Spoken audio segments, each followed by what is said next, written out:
When the time for his examination drew near, Malcolmson made up his mind to go somewhere to read by himself. He feared the attractions of the seaside, and also he feared completely rural isolation, for of old he knew its charms, and so he determined to find some unpretentious little town where there would be nothing to distract him. He refrained from asking suggestions from any of his friends, for he argued that each would recommend some place of which he had knowledge and where he had already acquaintances. As Malcolmson wished to avoid friends, he had no wish to encumber himself with the attention of friends' friends, and so he determined to look out for a place for himself.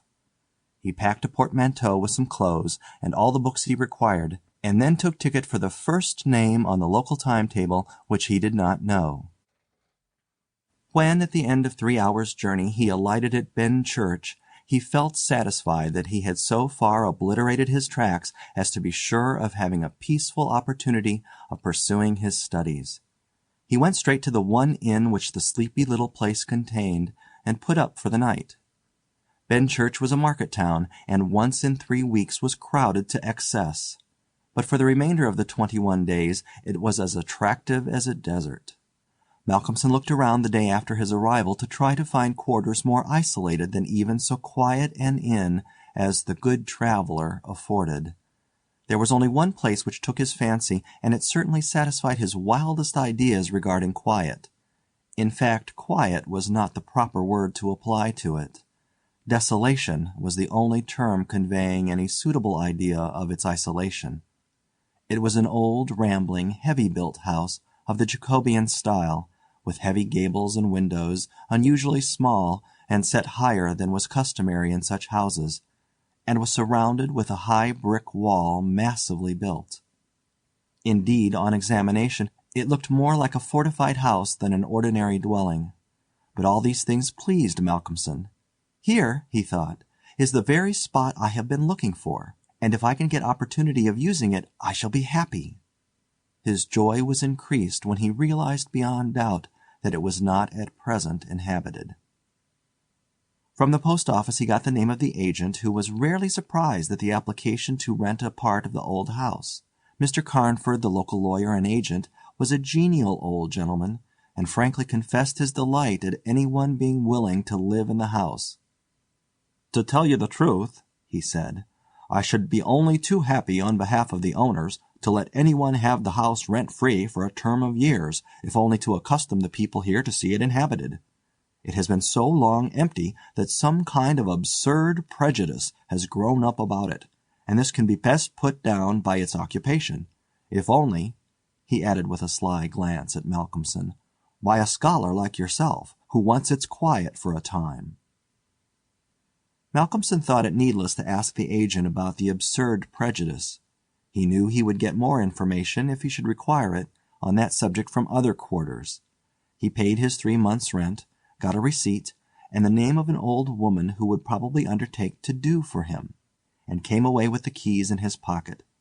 He then went to the landlady of the inn, who was a cheerful and most kindly person, and asked her advice as to such stores and provisions as he would be likely to require. She threw up her hands in amazement when he told her where he was going to settle himself. "Not in the judge's house!" she said, and grew pale as she spoke. He explained the locality of the house, saying that he did not know its name. When he had finished, she answered, "Aye, sure enough, the very place. It is the judge's house, sure enough." He asked her to tell him about the place, why so called, and what there was against it. She told him that it was so called locally because it had been many years before, how long she could not say, as she herself was from another part of the country, but she thought it must have been 100 years or more, the abode of a judge who was held in great terror on account of his harsh sentences and his hostility to prisoners at assizes. As to what there was against the house itself, she could not tell. She had often asked, but no one could inform her. But there was a general feeling that there was something. And for her own part she would not take all the money in Drinkwater's bank and stay in the house an hour by herself. Then she apologized to Malcolmson for her disturbing talk. "It is too bad of me, sir, and you, and a young gentleman too, if you will pardon me saying it, going to live there all alone. If you were my boy, and you'll excuse me for saying it. You wouldn't sleep there a night, not if I had to go there myself and pull the big alarm bell that's on the roof." The good creature was so manifestly in earnest, and was so kindly in her intentions, that Malcolmson, although amused, was touched. He told her kindly how much he appreciated her interest in him, and added, "But, my dear Mrs. Witham, indeed you need not be concerned about me. A man who is reading for the mathematical tripos has too much to think of to be disturbed by any of these mysterious somethings, and his work is of too exact and prosaic a kind to allow of his having any corner in his mind for mysteries of any kind. Harmonical progression, permutations and combinations, and elliptical functions have sufficient mysteries for me." Mrs. Witham kindly undertook to see after his commissions, and he went himself to look for the old woman who had been recommended to him. When he returned to the judge's house with her, after an interval of a couple of hours, he found Mrs. Witham herself waiting with several men and boys carrying parcels, and an upholsterer's man with a bed in a car, for, she said, though tables and chairs might be all very well, a bed that hadn't been aired for mayhap 50 years was not proper for young bones to lie on.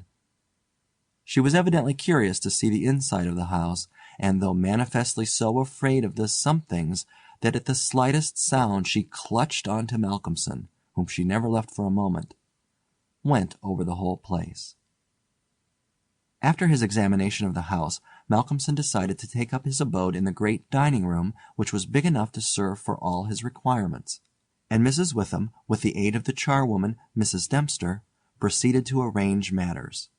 When the hampers were brought in and unpacked, Malcolmson saw that with much kind forethought she had sent from her own kitchen sufficient provisions to last for a few days.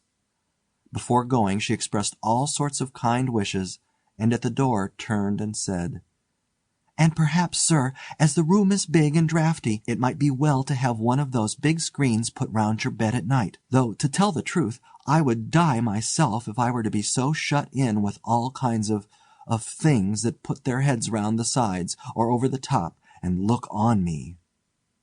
The image which she had called up was too much for her nerves, and she fled incontinently. Mrs. Dempster sniffed in a superior manner as the landlady disappeared, and remarked that for her own part she wasn't afraid of all the bogies in the kingdom. "I'll tell you what it is, sir," she said. "Bogies is all kinds and sorts of things, except bogies. Rats and mice and beetles, and creaky doors and loose slates and broken panes and stiff drawer handles that stay out when you pull them and then fall down in the middle of the night. Look at the wainscot of this room. It is old, hundreds of years old. Do you think there's no rats and beetles there? And do you imagine, sir, that you won't see none of them? Rats is bogies, I tell you, and bogies is rats. And don't you get to think anything else." "Mrs. Dempster," said Malcolmson gravely, making her a polite bow, "you know more than a senior wrangler. And let me say that, as a mark of esteem for your indubitable soundness of head and heart, I shall, when I go, give you possession of this house, and let you stay here by yourself for the last 2 months of my tenancy. For 4 weeks will serve my purpose." "Thank you kindly, sir," she answered, "but I couldn't sleep away from home o' nights. I am in greenhouse charity, and if I slept a night away from my rooms I should lose all I have got to live on. The rules is very strict, and there's too many watching for a vacancy for me to run any risks in the matter. Only for that, sir, I'd gladly come here and attend on you altogether during your stay." "My good woman," said Malcolmson hastily, "I have come here on purpose to obtain solitude, and believe me that I am grateful to the late Greenhow for having so organized his admirable charity, whatever it is, that I am perforce denied the opportunity of suffering from such a form of temptation. St. Anthony himself could not be more rigid on the point." The old woman laughed harshly. "Ah, you young gentlemen," she said, "you don't fear for naught, and belike you'll get all the solitude you want here." She set to work with her cleaning, and by nightfall, when Malcolmson returned from his walk, he always had one of his books to study as he walked, he found the room swept and tidied, a fire burning in the old hearth, the lamp lit, and the table spread for supper with Mrs. Witham's excellent fare. "This is comfort indeed," he said as he rubbed his hands. When he had finished his supper and lifted the tray to the other end of the great oak dining table, he got out his books again, put fresh wood on the fire, trimmed his lamp, and set himself down to a spell of real hard work. He went on without pause till about 11 o'clock, when he knocked off for a bit to fix his fire and lamp, and to make himself a cup of tea. He had always been a tea drinker, and during his college life had sat late at work and taken tea late. The rest was a great luxury to him, and he enjoyed it with a sense of delicious, voluptuous ease.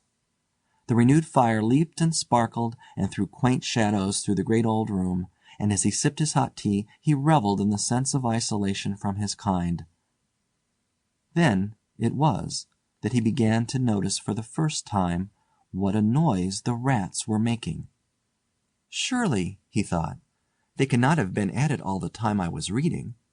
Had they been, I must have noticed it. Presently, when the noise increased, he satisfied himself that it was really new.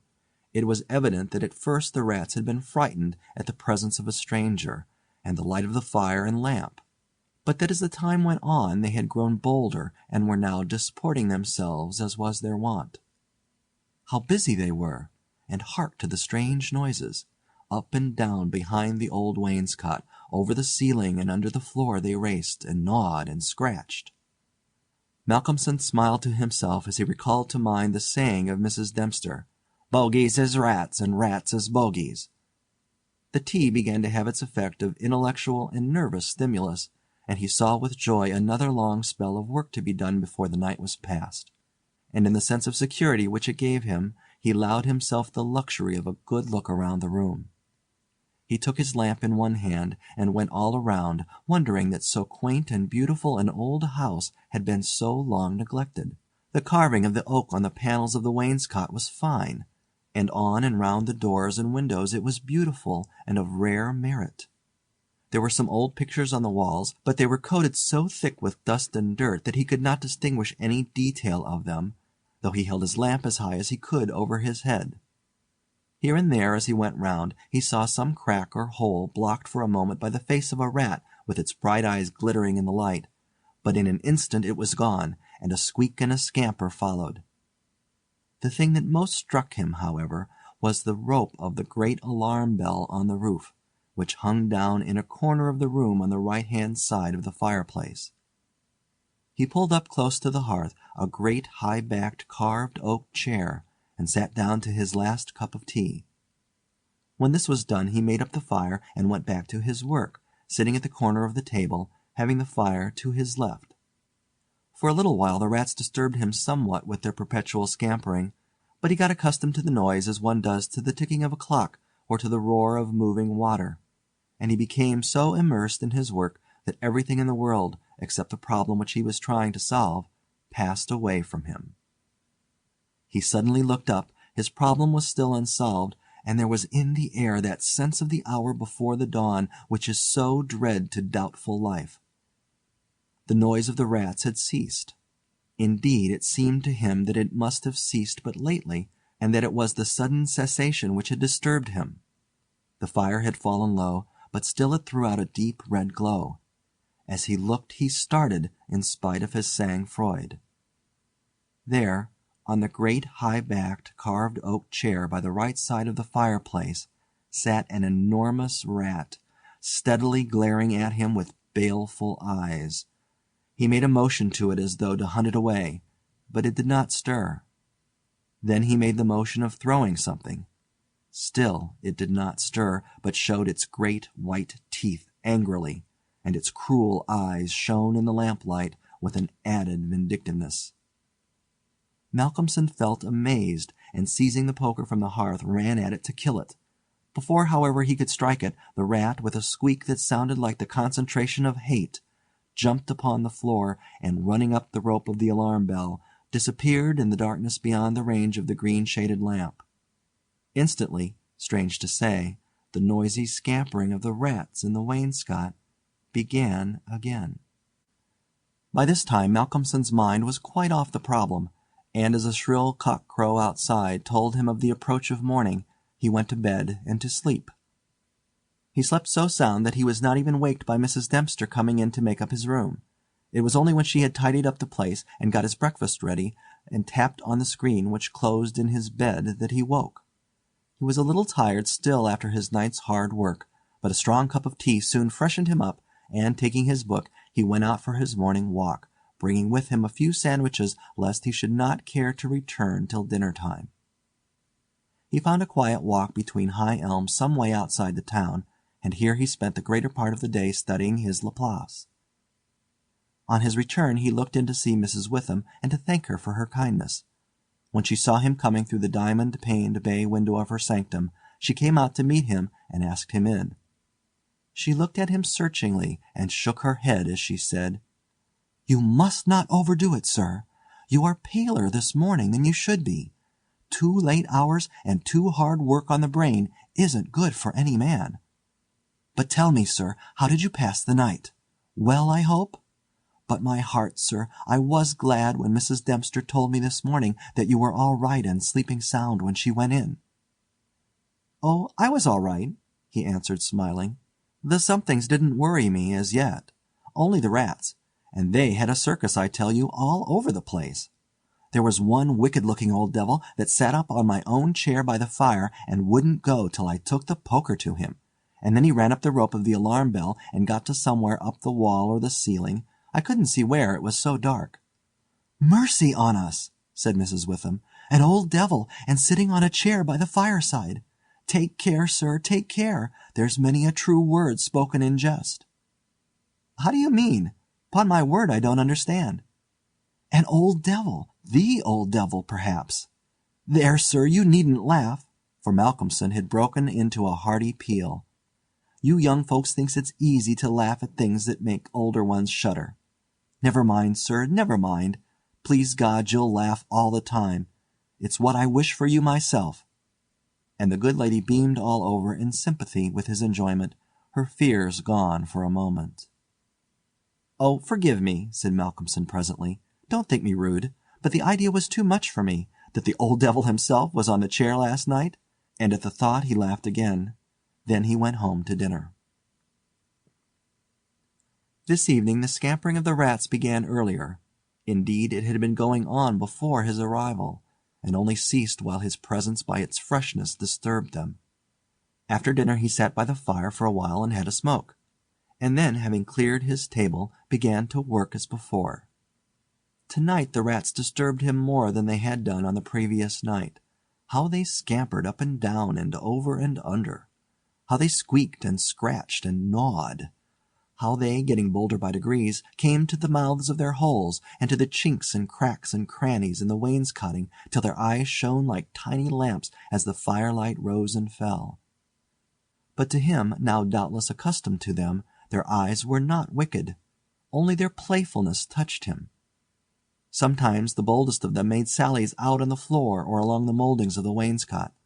Now and again, as they disturbed him, Malcolmson made a sound to frighten them, smiting the table with his hand, or giving a fierce "sh! sh!"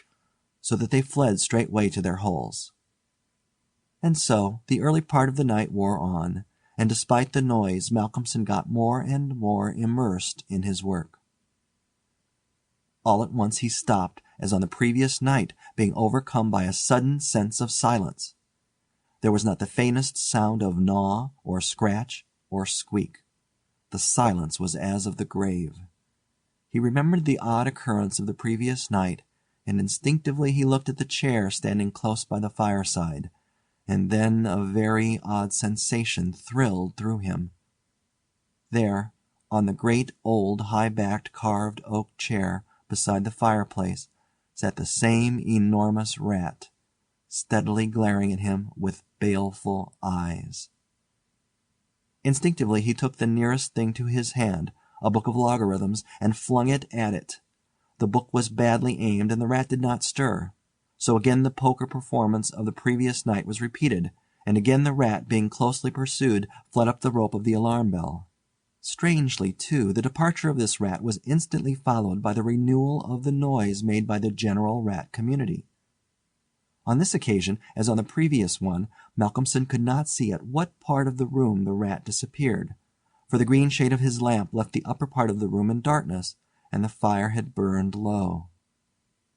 On looking at his watch he found it was close on midnight, and, not sorry for the divertissement, he made up his fire and made himself his nightly pot of tea. He had got through a good spell of work, and thought himself entitled to a cigarette, and so he sat on the great oak chair before the fire and enjoyed it. Whilst smoking, he began to think that he would like to know where the rat disappeared to, for he had certain ideas for the morrow not entirely disconnected with a rat trap. Accordingly he lit another lamp and placed it so that it would shine well into the right-hand corner of the wall by the fireplace.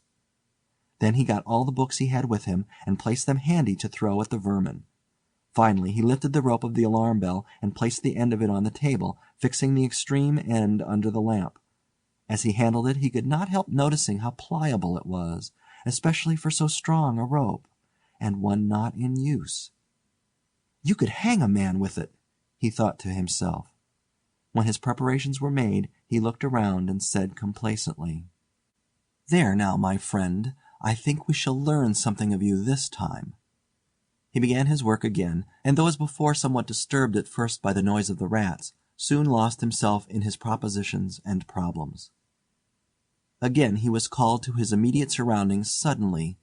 This time it might not have been the sudden silence only which took his attention. There was a slight movement of the rope, and the lamp moved. Without stirring, he looked to see if his pile of books was within range, and then cast his eye along the rope.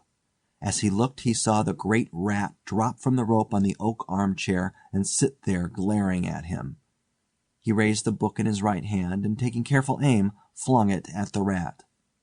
The latter, with a quick movement, sprang aside and dodged the missile. He then took another book, and a third, and flung them one after another at the rat, but each time unsuccessfully. At last, as he stood with a book poised in his hand to throw, the rat squeaked and seemed afraid. This made Malcolmson more than ever eager to strike, and the book flew and struck the rat a resounding blow. And it gave a terrified squeak, and turning on his pursuer a look of terrible malevolence, sprang up the chair back and made a great jump to the rope of the alarm bell, and ran up it like lightning. The lamp rocked under the sudden strain, but it was a heavy one and did not topple over. Malcolmson kept his eyes on the rat, and saw it by the light of the second lamp leap to a moulding of the wainscot and disappear through a hole in one of the great pictures which hung on the wall, obscured and invisible through its coating of dirt and dust. "I shall look up my friend's habitation in the morning," said the student, as he went over to collect his books. "The third picture from the fireplace I shall not forget." He picked up the books one by one, commenting on them as he lifted them. Conic sections he does not mind, nor cycloidal oscillations, nor the Principia, nor quaternions, nor thermodynamics. Now for the book that fetched him. Malcolmson took it up and looked at it. As he did so he started, and a sudden pallor overspread his face. He looked round uneasily and shivered slightly, as he murmured to himself, "The Bible my mother gave me. What an odd coincidence." He sat down to work again, and the rats in the wainscot renewed their gambols. They did not disturb him, however. Somehow their presence gave him a sense of companionship. But he could not attend to his work, and after striving to master the subject on which he was engaged, gave it up in despair, and went to bed as the first streak of dawn stole in through the eastern window. He slept heavily but uneasily, and dreamed much, and when Mrs. Dempster woke him late in the morning he seemed ill at ease, and for a few minutes did not seem to realize exactly where he was. His first request rather surprised the servant. "Mrs. Dempster, when I am out today, I wish you would get the steps and dust or wash those pictures, especially that one third from the fireplace. I want to see what they are." Late in the afternoon Malcolmson worked at his books in the shaded walk, and the cheerfulness of the previous day came back to him as the day wore on, and he found that his reading was progressing well. He had worked out to a satisfactory conclusion all the problems which had yet baffled him, and it was in a state of jubilation that he paid a visit to Mrs. Witham at the Good Traveller. He found a stranger in the cosy sitting-room with the landlady, who was introduced to him as Dr. Thornhill. She was not quite at ease, and this, combined with the doctor's plunging at once into a series of questions, made Malcolmson come to the conclusion that his presence was not an accident. So without preliminary he said, "Dr. Thornhill, I shall with pleasure answer you any question you may choose to ask me, if you will answer me one question first." The doctor seemed surprised, but he smiled and answered at once. "Done. What is it?" "Did Mrs. Witham ask you to come here and see me and advise me?" Dr. Thornhill for a moment was taken aback, and Mrs. Witham got fiery red and turned away, but the doctor was a frank and ready man, and he answered at once and openly. "She did, but she didn't intend you to know it. I suppose it was my clumsy haste that made you suspect. She told me that she did not like the idea of your being in that house all by yourself, and that she thought you took too much strong tea. In fact, she wants me to advise you, if possible, to give up the tea and the very late hours. I was a keen student in my time, so I suppose I may take the liberty of a college man, and, without offence, advise you not quite as a stranger." Malcolmson, with a bright smile, held out his hand. "Shake, as they say in America," he said. "I must thank you for your kindness, and Mrs. Witham too, and your kindness deserves a return on my part. I promise to take no more strong tea, no tea at all till you let me, and I shall go to bed tonight at 1 o'clock at the latest. Will that do?" "Capital," said the doctor. "Now tell us all that you noticed in the old house." And so Malcolmson then and there told in minute detail all that had happened in the last 2 nights. He was interrupted every now and then by some exclamation from Mrs. Witham, till finally, when he told of the episode of the Bible, the landlady's pent-up emotions found vent in a shriek, and it was not till a stiff glass of brandy and water had been administered that she grew composed again. Dr. Thornhill listened with a face of growing gravity, and when the narrative was complete and Mrs. Witham had been restored, he asked, "The rat always went up the rope of the alarm bell?" "Always." "I suppose you know," said the doctor after a pause, "what the rope is?" "No." "It is," said the doctor slowly, "the very rope which the hangman used for all the victims of the judge's judicial rancor." Here he was interrupted by another scream from Mrs. Witham, and steps had to be taken for her recovery. Malcolmson, having looked at his watch and found that it was close to his dinner hour, had gone home before her complete recovery. When Mrs. Witham was herself again, she almost assailed the doctor with angry questions as to what he meant by putting such horrible ideas into the poor young man's mind. "He has quite enough there already to upset him," she added. Dr. Thornhill replied, "My dear madam, I had a distinct purpose in it. I wanted to draw his attention to the bell rope, and to fix it there. It may be that he is in a highly overwrought state, and has been studying too much, although I am bound to say that he seems as sound and healthy a young man, mentally and bodily, as ever I saw. But then the rats, and that suggestion of the devil." The doctor shook his head and went on. "I would have offered to go and stay the first night with him, but that I felt sure it would have been a cause of offence. He may get in the night some strange fright or hallucination, and if he does I want him to pull that rope. All alone as he is, it will give us warning, and we may reach him in time to be of service. I shall be sitting up pretty late tonight, and shall keep my ears open. Do not be alarmed if Benchurch gets a surprise before morning." "Oh, doctor, what do you mean? What do you mean?" "I mean this, that possibly, nay, more probably, we shall hear the great alarm bell from the judge's house tonight." And the doctor made about as effective an exit as could be thought of. When Malcolmson arrived home, he found that it was a little after his usual time, and Mrs. Dempster had gone away. The rules of greenhouse charity were not to be neglected.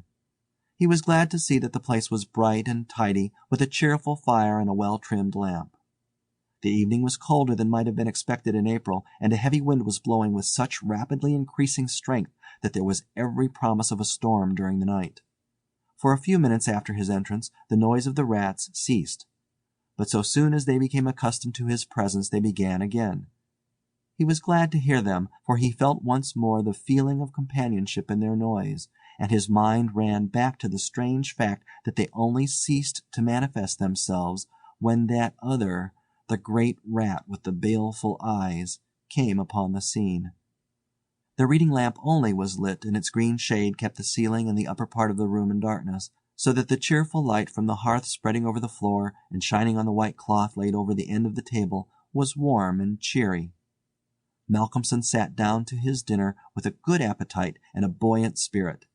After his dinner and a cigarette, he sat steadily down to work, determined not to let anything disturb him, for he remembered his promise to the doctor, and made up his mind to make the best of the time at his disposal. For an hour or so he worked all right, and then his thoughts began to wander from his books.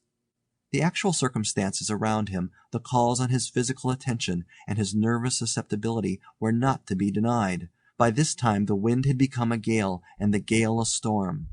The old house, solid though it was, seemed to shake to its foundations, and the storm roared and raged through its many chimneys and its queer old gables, producing strange, unearthly sounds in the empty rooms and corridors. Even the great alarm bell on the roof must have felt the force of the wind, for the rope rose and fell slightly, as though the bell were moved a little from time to time, and the limber rope fell on the oak floor with a hard and hollow sound. As Malcolmson listened to it he bethought himself of the doctor's words, "It is the rope which the hangman used for the victims of the judge's judicial rancour." And he went over to the turner of the fireplace and took it in his hand to look at it. There seemed a sort of deadly interest in it, and as he stood there he lost himself for a moment in speculation as to who these victims were, and the grim wish of the judge to have such a ghastly relic ever under his eyes. As he stood there the swaying of the bell on the roof still lifted the rope now and again, but presently there came a new sensation, a sort of tremor in the rope, as though something was moving along it. Looking up instinctively, Malcolmson saw the great rat coming slowly down towards him, glaring at him steadily. He dropped the rope and started back with a muttered curse, and the rat turning ran up the rope again and disappeared, and at the same instant Malcolmson became conscious that the noise of the rats, which had ceased for a while, began again. All this set him thinking, and it occurred to him that he had not investigated the lair of the rat or looked at the pictures as he had intended. He lit the other lamp without the shade, and, holding it up, went and stood opposite the third picture from the fireplace on the right-hand side where he had seen the rat disappear on the previous night. At the first glance he started back so suddenly that he almost dropped the lamp, and a deadly pallor overspread his face. His knees shook, and heavy drops of sweat came on his forehead, and he trembled like an aspen.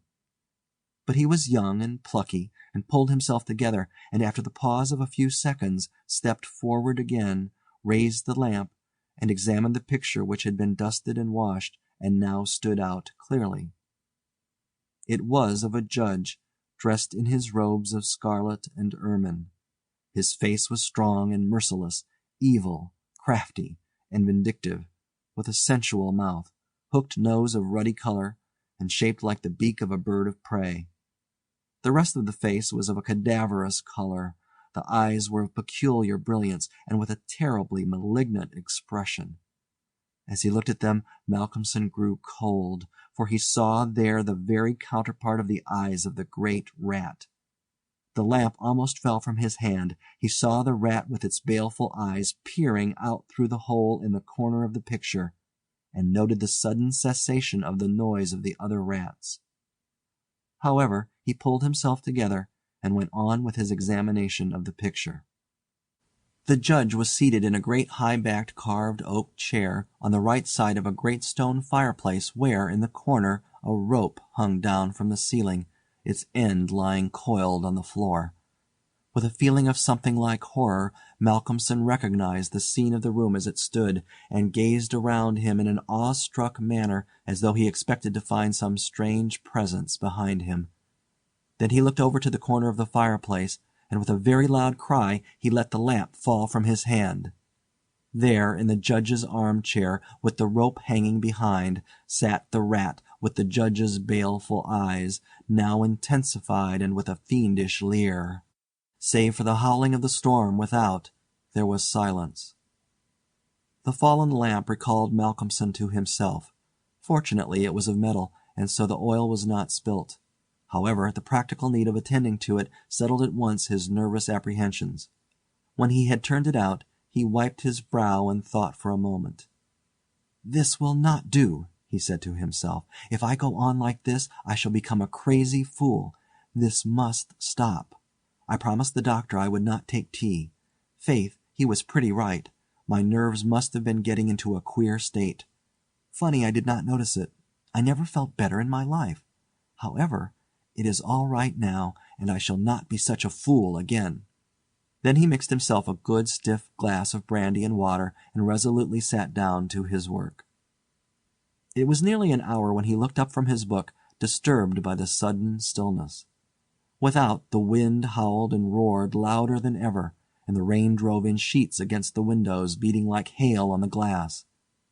But within there was no sound whatever, save the echo of the wind as it roared in the great chimney, and now and then a hiss as a few raindrops found their way down the chimney in a lull of the storm. The fire had fallen low and had ceased to flame, though it threw out a red glow. Malcolmson listened attentively, and presently heard a thin, squeaking noise, very faint.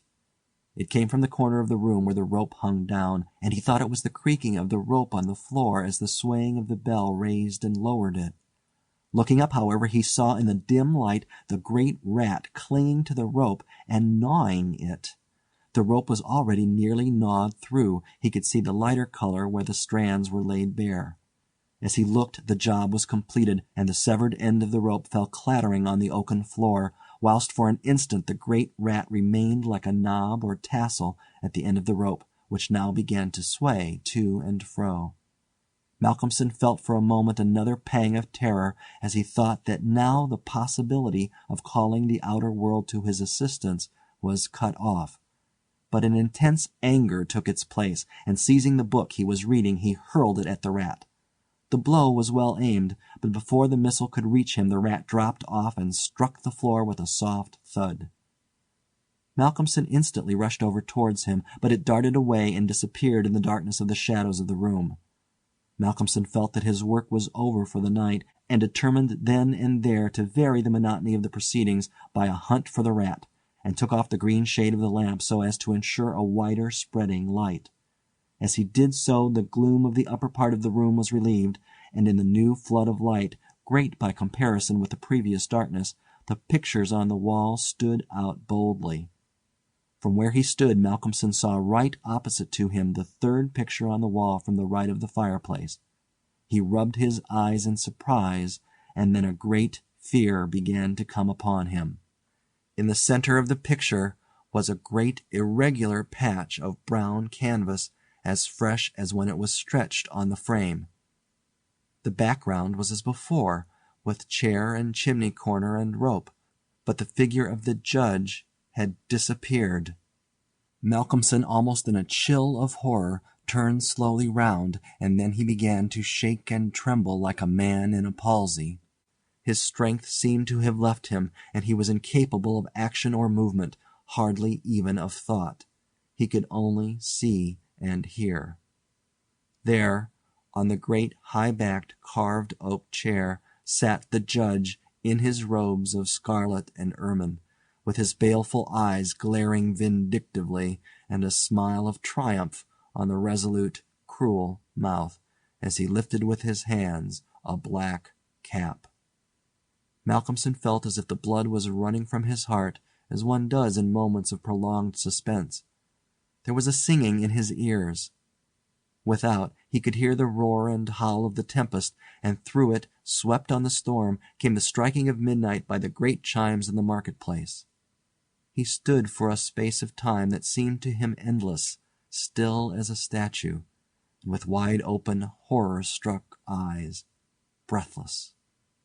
As the clock struck, so the smile of triumph on the judge's face intensified, and at the last stroke of midnight he placed the black cap on his head. Slowly and deliberately the judge rose from his chair and picked up the piece of the rope of the alarm bell which lay on the floor, drew it through his hands as if he enjoyed its touch, and then deliberately began to knot one end of it, fashioning it into a noose. This he tightened and tested with his foot, pulling hard at it till he was satisfied, and then making a running noose of it, which he held in his hand. Then he began to move along the table on the opposite side to Malcolmson, keeping his eyes on him until he had passed him, when with a quick movement he stood in front of the door. Malcolmson then began to feel that he was trapped, and tried to think of what he should do. There was some fascination in the judge's eyes which he never took off him, and he had perforce to look.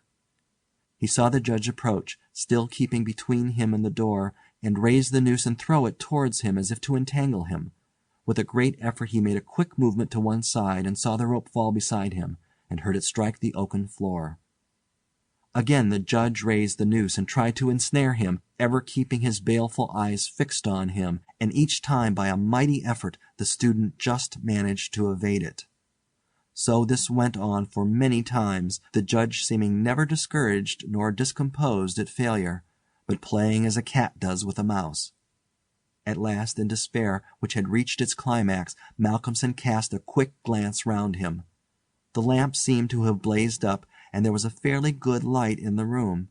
At the many rat-holes and in the chinks and crannies of the wainscot he saw the rat's eyes, and this aspect, that was purely physical, gave him a gleam of comfort. He looked around and saw that the rope of the great alarm bell was laden with rats.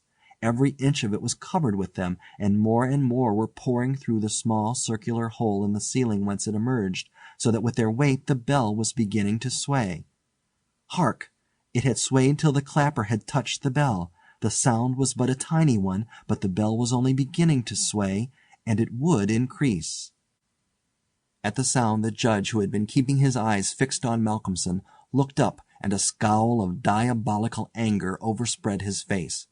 His eyes fairly glowed like hot coals, and he stamped his foot with a sound that seemed to make the house shake. A dreadful peal of thunder broke overhead as he raised the rope again, whilst the rats kept running up and down the rope as though working against time. This time, instead of throwing it, he drew close to his victim and held open the noose as he approached. As he came closer there seemed something paralyzing in his very presence, and Malcolmson stood rigid as a corpse. He felt the judge's icy fingers touch his throat as he adjusted the rope. The noose tightened. Then the judge, taking the rigid form of the student in his arms, carried him over and placed him standing in the oak chair, and stepped up beside him, put his hand up and caught the end of the swaying rope of the alarm bell. As he raised his hand the rats fled squeaking and disappeared through the hole in the ceiling.